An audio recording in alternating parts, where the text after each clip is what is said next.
எங்கும் எதிலும் எப்பொழுதும் யாப்பித்துக் கொண்டிருக்கும் என்குல தெய்வமே முருகப்பெருமானே, உண்மையே சதா சர்வகாலமும் தரிசித்துக் கொண்டிருக்கிறேன்.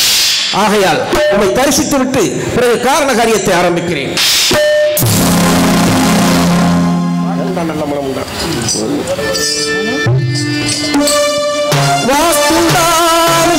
நல்ல மனமும் மாமலராய் நோக்குண்டாம் மேலினுடங்காதி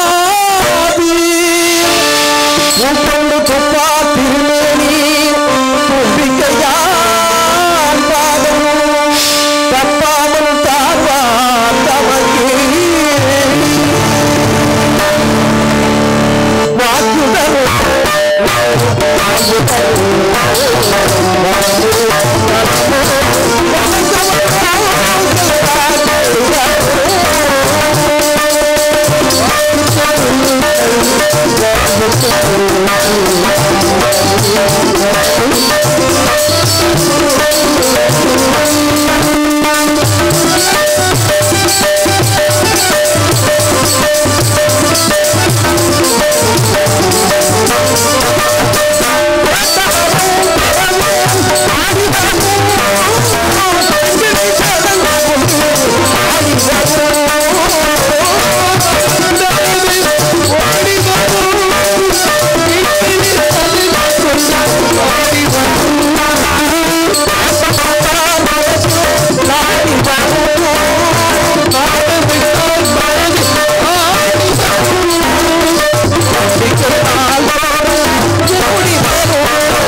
பொறுப்பிலே பிறந்து தென்னன் புகழிலே கிடந்து சங்க திருப்பிலே இருந்து வைகை ஏற்றிலே தவழ்ந்த பேதை நெருப்பிலே நின்று கற்றோர் மனங்களிலே நடந்தவன மறுப்பிலே பயின்ற பாவை இம்மரங்களை வளர்கின்றாள்.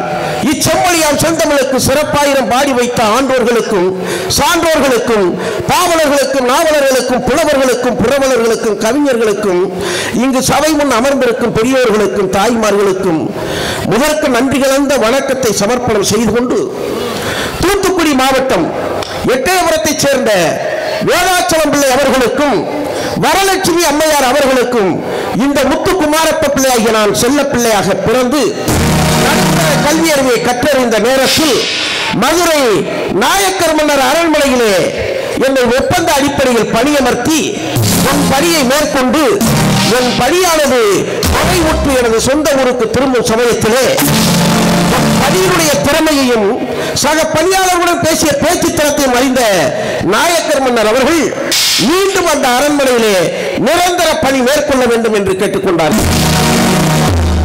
அதனால் முதல் இதுநாள் வரை அந்த மதுரையிலே நாயக்கர் மன்னர் அரண்மனையிலே நான் ஒரு சிறந்த ஒரு பணியாளராக மன்னரின் பணிச்சொல் கேட்டு நடந்து வருகிறேன்.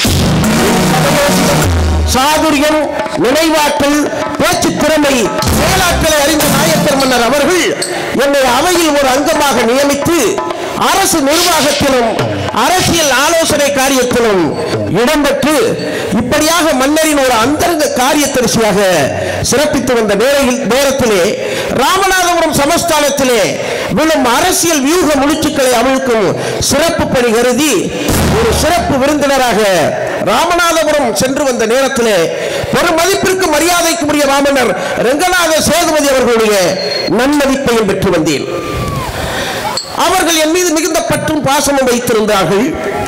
என்னுடைய வயது, அனுபவம், திறமை இவைகளெல்லாம் கருத்தில் கொண்டு அவர்கள் நான் என்ன ஆலோசனை கூறுகிறேனோ அந்த ஆலோசனைப்படித்தான் அவர்களும் கேட்டு நடப்பார்கள். ஆகவே அப்படிப்பட்ட ஒரு திறமையும் அப்படிப்பட்ட ஒரு நிர்வாகத்திறன் இருக்கக்கூடிய ரெங்கநாத சேதுபதி அவர்கள் என் மீது மிகுந்த பற்று வைத்திருந்தார்கள்.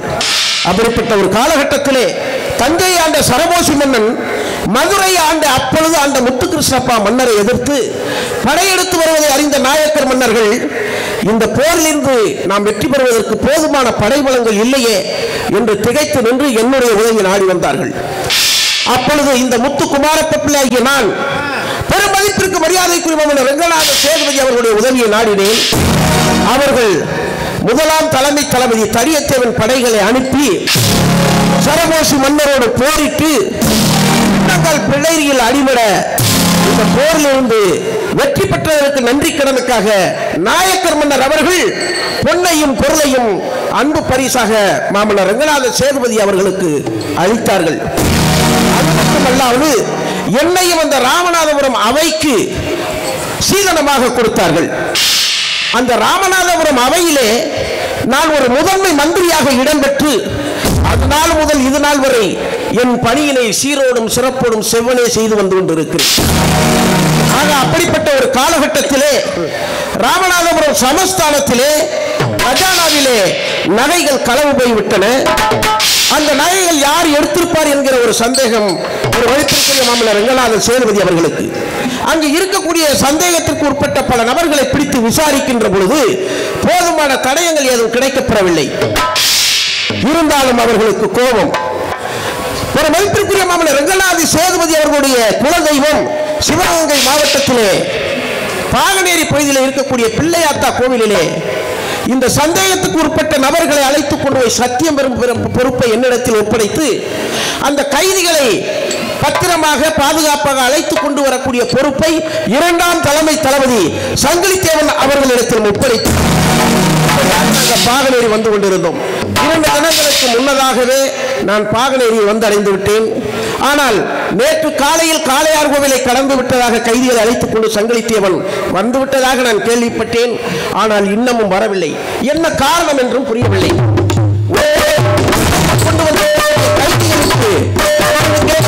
உடல்நிலை சரியில்லையா, அல்லது சங்கிலி தேவனுக்கு தான் உடல்நிலை சரியில்லையா? இருக்காது. சங்கிலி தேவனுக்காவது உடல்நிலை சரியில்லாமல் போவதாவது உரம் வாய்ந்த உடம்பல்லவா? இருக்காது. இருந்தாலும் சற்று எதிர்பார்ப்போம்.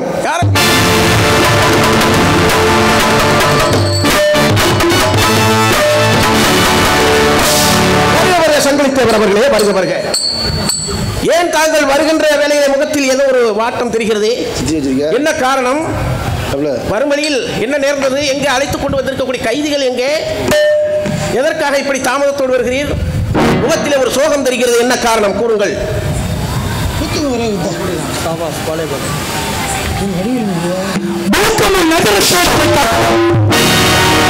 நகர்வனம் காப்பதற்காகவும் சென்றான். தங்களின் அடியன் சங்கிலி தேவர் சென்ற இடத்துல ஒரு புதிய குழப்பம் ஏற்பட்டிருக்கிறது. அப்படி என்ன குழப்பம்? போர்ச்சுகல் நாட்டில் இருந்து அருளானந்தர் சொல்லக்கூடிய ஒரு புதிய மனிதர் இந்த பாகனேரி பகுதிக்குள்ளே வந்திருக்கின்றார். போர்ச்சுகல் நாடு பெயர் அருளானந்தர். அருளானந்தர், சரி, அற்புதமான பெயர் அல்லவா? பிறகு என்ன நேர்ந்தது? அவர் சேவையான அற்புதங்கள் எல்லாம் செய்து கொண்டிருக்கிறார், அர்ப்பணித்துக் கொண்டிருக்கிறார். அப்படி என்ன அற்புதம் செய்கிறார்? கண்ணில்லாதவனுக்கு கண் பார்வையை கொடுக்கின்றார். ஊமையை பேச வைக்கிறார். செய்ய முடியாத காரியம் தானே. காண செவிடரை கேட்க செய்கிறார். நடக்க முடியாத நொண்டியை முடவனை சப்பானிய கூட நடக்க வைக்கிறார். உண்மைதானே தாங்கள் கூறுவது போல நல்ல விஷயம்தான். ஆனால் முடிவு விபரீதமாக உள்ளது. முடிவு விபரீதமா? ஆமா. அப்படி இவர் ஒரு கிறிஸ்தவ மதத்தை சார்ந்தவர் இருக்கிறதா? இப்படி ஒரு நம் இந்து மதத்தை எல்லாம் புறக்கணித்து நமது மக்களை அனைவரையும் இந்த கிறிஸ்தவ மதத்திற்கு சேர்த்துக் கொண்டிருக்கின்றார். சங்கிலி தேவர் அவர்களே, கிறிஸ்தவ மதம் ஒன்று இருக்கிறதா? இருக்கிறது. அப்படி ஒரு மதத்தை அவன் இங்கு வந்து பரப்புகின்றான். சரி, மக்கள் எல்லாரும் திசை திருப்புகின்றான். நமது ஆலயங்கள் தோறும் ஆறுகால பூஜைகள் நடைபெறுகிறதா? நடைபெறுவதில்லை. ஆலயம் அனைத்தும் அடைபட்டிருக்கின்றன. சக்தி ஆலயம், முருகாலயம், சிவ ஆலயம் சொல்லக்கூடிய அனைத்து ஆலயமும் அடைபட்டிருக்கின்றன. இதற்கெல்லாம் காரணம் வந்திருக்கக்கூடிய அருளானந்தர், அந்த அந்நிய நாட்டவன். சங்கிலி தேவர் அவர்களே, தாங்கள் கூறுவதெல்லாம் உண்மைதானா? உண்மைதான். இருந்தாலும் எனக்கு சந்தேகமா இருக்கு. சந்தேகம் ஏற்பட்டால் 1000 குருக்களுக்கான தலைவர் பூம்பாவன் ஐயரை அழைத்து வருகிறேன். உண்மைதான். இருக்கக்கூடிய பூம்பாவன் ஐயர் இடத்தில் நான் தகுந்த முறையில் விசாரிக்க அழைத்து வருகிறேன். உடனடியாக அழைத்து வரும். தீர விசாரித்து நல்லது முடிவு சொல்லுமாறு அன்போடு கேட்டுக்கொள்கிறேன். பல்லாண்டு பல்லாண்டு பல்லாயிரத்தாண்டு எல்லா வளமும் பெற்று நலமோடு வாழ்க குமார பிள்ளையவர்களே.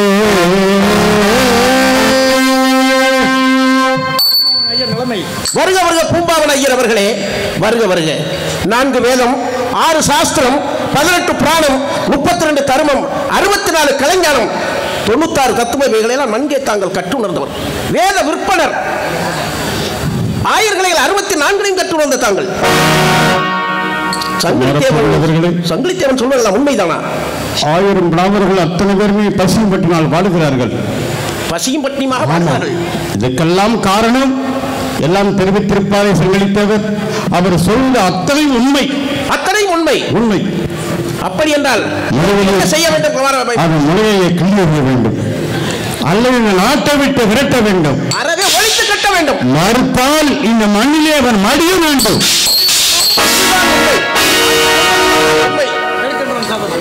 ஐயரவர்களே, உடனடியாக நமது களஞ்சியத்தில் என்னென்ன இருக்கிறதோ இவருடைய குறைகளை அனைத்தையும் தீர்த்து என்னென்ன இருக்கிறதோ பஞ்சம் பசி பட்டி போக்க அனைத்து திறமைகளை கொடுத்து. ஆனால் ஒன்று, அந்த அருளானந்தர் எங்கிருந்தாலும் சரி, உடனடியாக இழுத்து என்னிடத்திலே கொண்டு வார். ஆமா, தங்களுடைய ஒரே ஒரு புத்திரமுகத்தான் இந்த சங்கிலி தேவன். இதோ சென்று அந்த மடையனை கை விலங்கிட்டு இழுத்து வருகிறேன். அரசு உடனடியாக இழுத்து வருகிறேன்.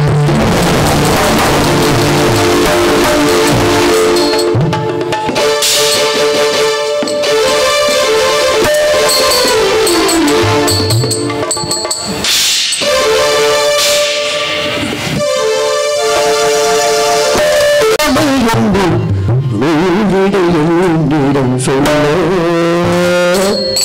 நானந்த ஆனந்தம் என் சொல்ல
யாருப்பா ரோட்டை ஆட்டுறது?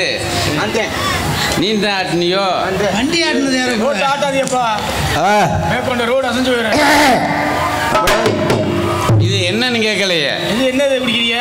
இது பட்டாச்சாராயம். வீசுமே. பட்டை நல்ல சரக்கு இல்லையா? வீசாது. நேர கள்ளக்குறிச்சியில போய் வாங்கிட்டு 2 இயர் இப்பதான் வந்தோம். போலீஸ் பிடிக்க போகுது. இல்ல பிடிக்க மாட்டா, கொடுப்பாங்க. என்ன ஸ்நாக்ஸா? அத கேட்கலடா, மூக்குல வச்சுக்க. சரி சொல்ற. இப்ப நம்ம 2 பேரும் போதையில இருக்கோம். இந்த ஊர் உலகமே போதையில் இருக்கணும். சரி, எல்லாரும் சேர்ந்து ஆடினா தான் நல்லா இருக்கும். என்னது வைக்கவில்லையா? ஆமாடா. வங்கி அங்கி எடுத்தேண்டி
சரம் கிடைக்கலையா? சரம் கிடைக்கலையா?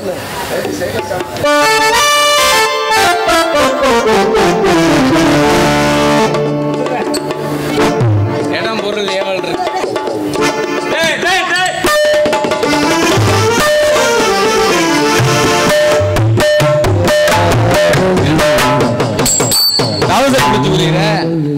இந்த பாரு பங்காளி, இந்த உலகத்துல எதுவுமே கிடையாது. எல்லா மனுஷனுக்கு சந்தோஷம் என்னன்னா குடி ஒண்ணுதான். யார் சொன்னது? யார் சொன்னதா? இது யாருமா சொல்லணும்? நாடே சொல்லுதுடா. எப்ப எல்லாம் குடிச்சிட்டு சந்தோஷமா இருக்கணும். என்ன ஒரு விஷயம்னா குடியாத விட விடியாது. நல்லா ஒரு ஃபங்க்ஷன் நடத்துவாங்க. ஃபங்க்ஷன் நடத்துவாங்க. அதுல சாதாரண ஒரு கோட்டு 145 ஓவையில வாங்கி போட்டுவிட்டு அங்கே தாராள உண்டு பண்ணிடுவாங்க. இப்படி எல்லாம் நாட்டில் நடக்குது. எதையே சொல்லலாம், என்னென்ன பண்ணலாம். என்ன நம்ம குடிச்சிட்டு சந்தோஷமா இருப்போம். குடிக்காதவங்க இருந்தா இருக்கட்டும். எல்லாருக்கும் 6 அடி மண்ணு தான் சொந்தம். இல்லை உனக்கு மட்டும் 7 அடியா நோண்டு வாங்கி. உன்னை விட 1 அடி கூட தான் நான் இருக்கிறேன். என்ன ஒரு விஷயம்னா, குடிச்சாலும் குடிக்காட்டாலும் நல்ல மனுஷன் வாழ முடியாது இந்த உலகத்துல. யாருமே குடிக்கலன்னு சொல்ல மாட்டாங்க. எல்லாம் குடிச்சிட்டு போறேன்னு தான் சொல்லுவாங்க. இது பட்டாச்சாரம்யா. ஓ இருக்கட்டும், நீ போய் ஒரு ஆப்பு வாங்கி வை. எடுத்து போ. ஆப்பு வாங்கிட்டு நேர போ. ராமேஸ்வரம் பெரிய கோயிலுக்கு முன்னாடி போ. கடல் இருக்கு, அங்கே விழுந்து சாவு.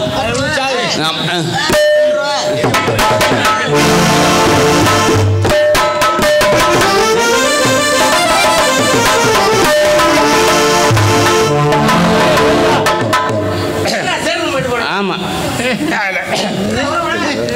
மண்ணை தொட்டு பிறந்ததெல்லாம் மண்ணுக்குள்ள மறைந்து விடும்.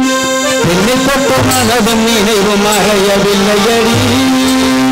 மண்ணை தொட்டு பிறந்ததெல்லாம் மறைந்து விடும். என்னை தொட்டு மனதும் நினைவு மறையவில்லையடி. என்னை தொட்ட நினைவு வந்து என்னை தொட்டு துயர வந்து கலந்து வைத்த குறையவில்லையடி. ஒரு மண்ணிருந்த உனக்கு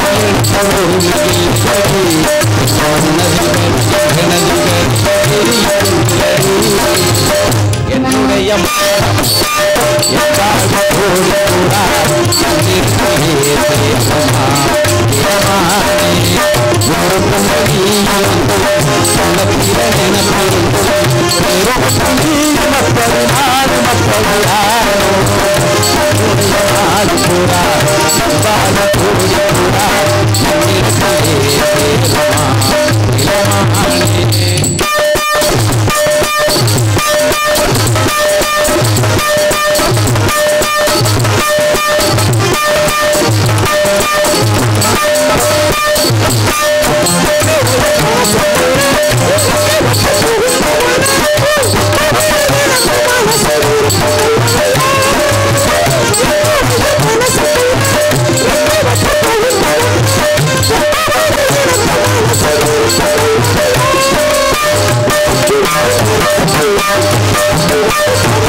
வெள்ளைக்குள பகுதியில் மங்களம்.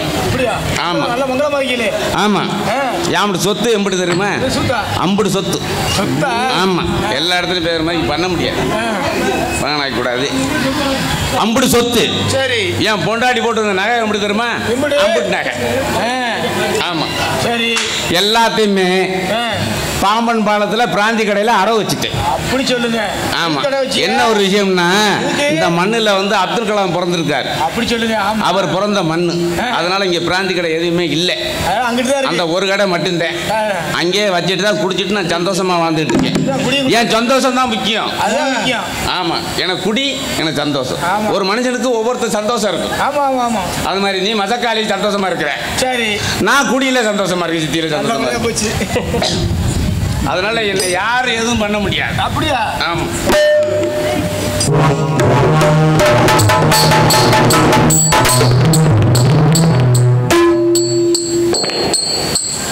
யாரு வருது? யாரு வருது? எப்போ யாருன்னு காலையில் பிளாக்கில் வாங்க போனால் 210 ரூபா காசு வாங்குறாங்க. கொட்டிவிட்டாரு வேற. ஆமாம், அதையும் கொட்டி விட்டாரு. அரை கட்டிங்க போச்சு. யார் கொடுப்பா? அவரும் கொடுப்பாரா? கடையை வேற அடைச்சி விட்டாங்க. நீங்கள் பிளாக்கில் போனால் 210 தான். மங்களம் அவர்களே, இந்த வெள்ளைக்குளம் பகுதியில் பெரிய தனவந்தர், அதிகமான சொத்துக்களுக்கு அதிபதியாக இருந்தது நீ ஒருவரே ஒரு காலத்து. என்னத்தை எனக்கு தான் தெரியும். இன்று உமது குடும்பத்தாரின் சூழ்நிலை ஒருவேளை சோற்றுக்கு வழி இல்லாத நிலைமை. ஏன் வழி இல்லை இருக்கு. தங்களது குடும்பத்தாரை யதார்த்தமாக சந்தித்து பட்டினியால் வாடினார்கள். நான் உணவருந்த வைத்திருந்த தானியங்களை அவர்களுக்கு கொடுத்து உணவருந்த வைத்துவிட்டு தங்களின் நிலையை கேட்டறிந்து என்ன சொன்ன? தங்களை காண வேண்டும், இந்த மதுவின் பிடியிலிருந்து உம்மை விடுவிக்க வேண்டும் என்று என் தெய்வம் இயேசு மீது உறுதியான உடன்படிக்கை எடுத்து உம்மை தேடினேன். நடக்காது அன்பரே, நடக்காது. இன்று குடிப்பதற்கு தங்கள் மனைவியிடமிருந்து ஏதோ அடித்து பறித்து வந்ததாக அறிந்தேன். அனைத்துக்கும் குடித்து முடித்து விட்டீரா? குடிக்கத்தான் முடியும். குடிகாரன்னா குடிக்கத்தான் செய்வாங்க. அனைத்தையும் குடித்து அழித்து விட்டீரா? ஆமா. நாளை குடிப்பதற்கு என்ன செய்ய போகிறேன்? விற்பதற்கு காலி இல்லை, உமக்கு காசு கொடுப்பவர் எவரும் இல்லை, இந்த மதுவிலிருந்து நீ விடுவித்துக் கொள்வதாகவும் இல்லை. மேலும் குடிப்பதற்கு வீதியை சென்று பிச்சை எடுத்து குடிக்கப் போகிறீரா? என்ன வார்த்தை சொன்னீர்கள்? என்ன வார்த்தை சொன்னீர்கள்? நீங்கள் குடிப்பதற்கு எந்த காரியத்தையும் செய்ய துணிந்தவர். அந்த நிலைமைத்தான் தங்களது வீட்டில் கேட்டறிந்தேன்.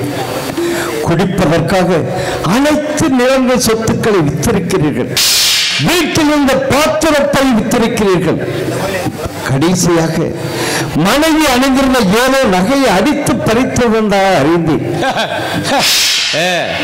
அதற்கும் குடித்து நான் பிச்சை எடுக்கணும்.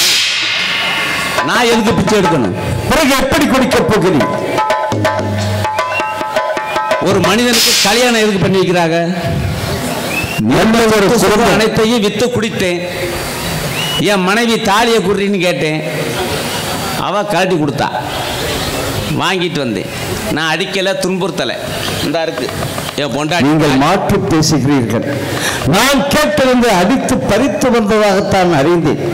எந்த பொண்ணும் மாங்கல்யத்தை கலட்டி கொடுத்து குடிப்பதற்காக கொடுக்க மாட்டாள். நிச்சயம் நீங்கள் பறித்துதான் வந்திருப்பீர்கள். ஆமாம், எனக்கு போதைதான் சந்தோஷம், குடிதான் சந்தோஷம்.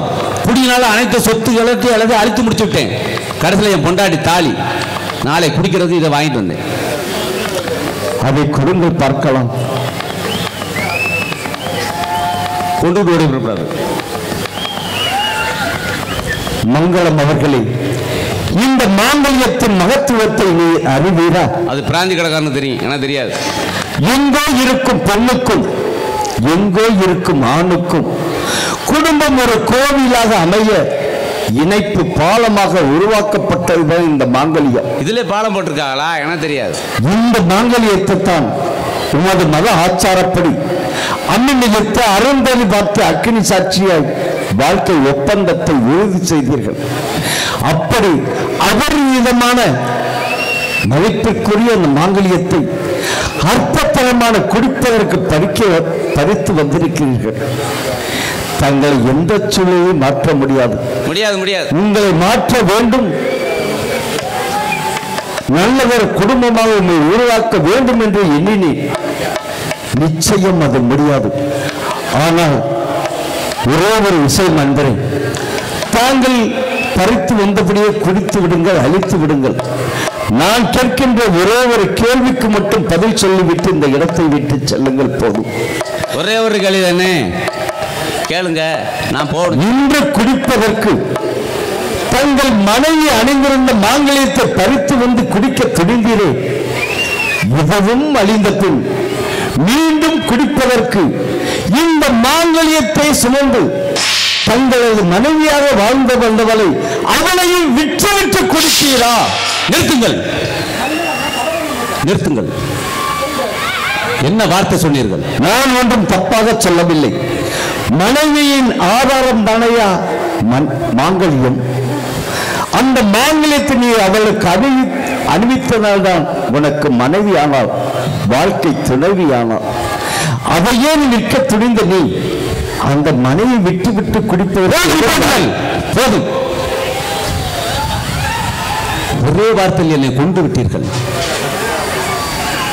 என்னோட சேர்ந்த சொந்த பந்தங்கள் எத்தனை பேர், அண்ணன் தம்பிகள் எத்தனை பேர், மங்களம் நீ தண்ணி அடிக்காத வேணாம் அப்படின்னு ஒரு வார்த்தை யாரும் சொல்லல. ஆனா மங்களம் வா, கடவுள் இருந்தாச்சு, வா குடிக்க போவோம் அப்படின்னு என்னை கூப்பிட்டு தான் நான் பார்த்திருக்கேன். அந்த ஒரு வார்த்தை யாரும் சொல்லவில்லை. நீங்கள் யார் என்று எனக்கு தெரியாது. ஆனா ஒரே வார்த்தையில் என்னை கொண்டு விட்டீர்கள். நீங்க சொல்வது உண்மைதான். எனக்கு இருக்க சொத்து பத்து அனைத்து வித்து குடித்து அழித்து விட்டேன். என் மனைவி போட்டு நகை நட்டு எல்லாத்தையும் வித்து குடித்து அழித்து விட்டேன். கடைசியில் என் மனைவி மக்களை வித்து நான் குடிக்க வேண்டுமா? என் மனைவி மக்களை வித்து நான் குடிக்க வேண்டுமா?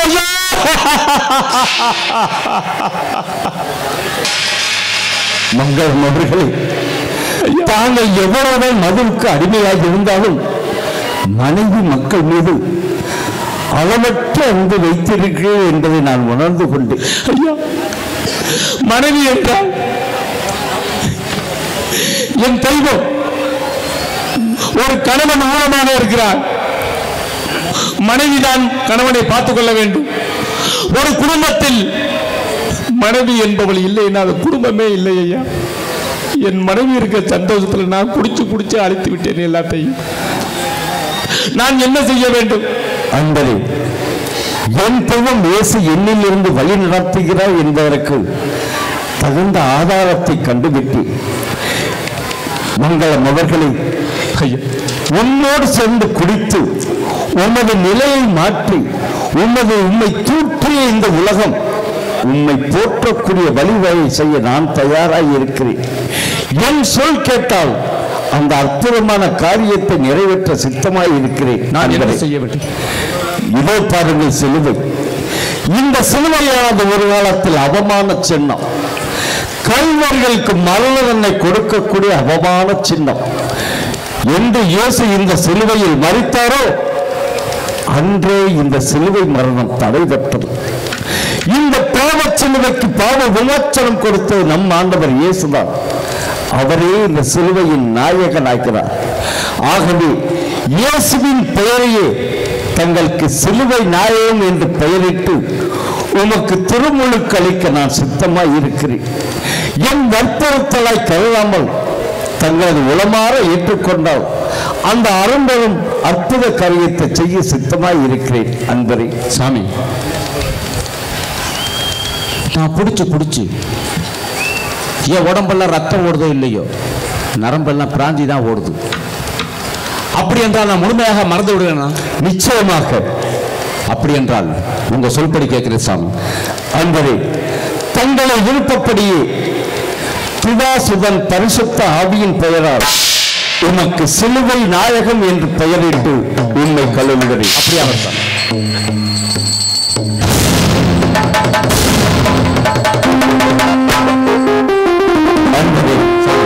தங்களை பெற்றவர்கள் தங்களுக்கு என்று மங்களம் என்று பெயர் வைத்தார்களோ வாழ்வில் பெரும் மங்களத்தையே இழந்து விட்டீர்கள். மங்களம் மடிந்ததாக இருக்கட்டும், சிலுவை நாயம் தங்கள் வாழ்வில் மலர்ந்ததாக இருக்கட்டும். தங்களது இல்லம் செல்லுங்கள். செல்லுகிற சாமி. மனைவி மக்களிடம் நடந்து எடுத்துக் கூறுகிற சாமி. உங்கள் மனைவியில் 1000 முறை மன்னிப்பு வேண்டுங்கள் சாமி. இந்த மாங்கல்யத்தை அவளை அணிவிக்கும் முன் அவளையும் தங்கள் பிள்ளைகளையும் என்னிடம் அழைத்து வருகின்ற சாமி. தாங்கள் விரும்பினால் அவர்களும் விரும்பினால் கிறிஸ்துவின் வழிமுறையில் திருமுழுக்கு அளித்து திருமணம் செய்து இயேசுவின் உன்னத குடும்பமாக இந்த மண்ணில் பவனி வர நான் சித்தமாய் இருக்கிறேன். நண்பரே, அப்படியா?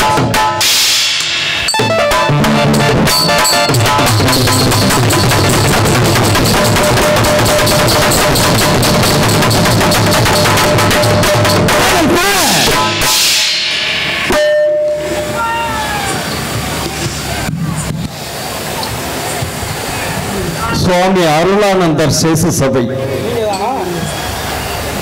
ஆம் அன்பரே, மேலோட்டத்துல இருந்து உத்தரவு வந்திருக்கு.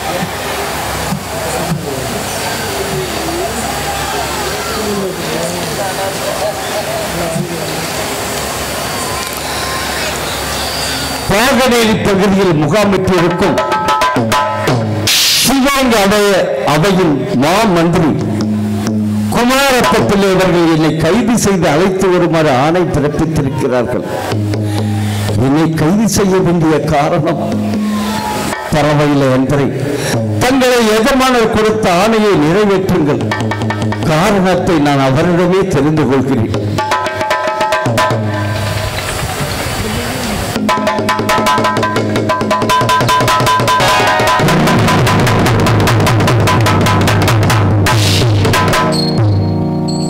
ஏன் சாமியை கை செய்றிய? சாமி என்ன தப்பு செஞ்சாங்க? நீ நான் யாரா? செல்வநாயகம். ஆமா, நீ தான் இருக்கிறியா? இதுக்கு மேல ஆள் இருக்கலடா கூட்டத்துல. அரே, ஆயிரக்கணக்கான கோடிக்கணக்கான மக்கள், சாமினால புனிதப்பட்டவர்கள், எத்தனையோ மக்கள் இருந்துட்டு போங்க. சரி, எனக்கு தேவையில்லை. மேலிடத்து உத்தரவு, அரச கட்டளை, அதெல்லாம் எனக்கு அருளானந்தரனை கைது செய்யணும். அதெல்லாம் என்னுடைய கட்டளை. சாமியை கை செய்யணும். நீ யாரா? கிளம்புடா. சிலுவை நாயகம் அவர்களே, சாமி ஒரு கன்னத்தில் அறைந்தால் மறு கன்னத்தை திருப்பி காட்டு என்று சொன்ன இயேசுவின் வழி வந்தவர் நாம். இறை சித்தம் எதுவோ அதுவே உரிய நேரத்தில் நிறைவேறும். அவரை எஜமானர் கொடுத்த கட்டளை அவர் நிறைவேற்றட்டும். எதுவாக இருப்பினும் நான் பார்த்துக் கொள்கிறேன். என் தெய்வம் இயேசு என்னில் இருக்கிறார். அவரே என்னை வழி நடத்துகிறார். நான் மீண்டும் தங்களை காணும் வரை இந்த பொக்கிஷங்களை பத்திரப்படுத்திக் கொள்ளுங்கள். இறைச்சித்தம் எதுவோ அதுவே நிறைவேறட்டும். அப்படியே அவசியம்.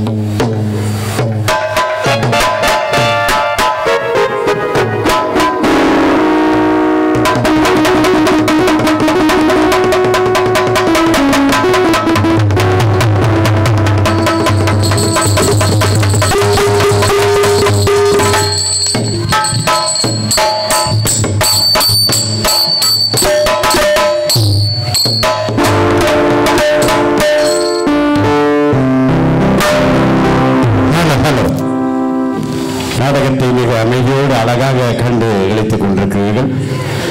இருந்தாலும் எங்கே சென்றாலும் பாடக்கூடிய பாடல் ஏன் பாடவில்லை என்று அன்பு ரசிகர்கள் கேட்டிருக்காங்க. ஒரு பாடல்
ஆலமரம். ஆலமரத்தில் அந்த அற்புத வனப்பிலே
Singapore Indian Oil and Corporation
நன்றி நன்றி நன்றி.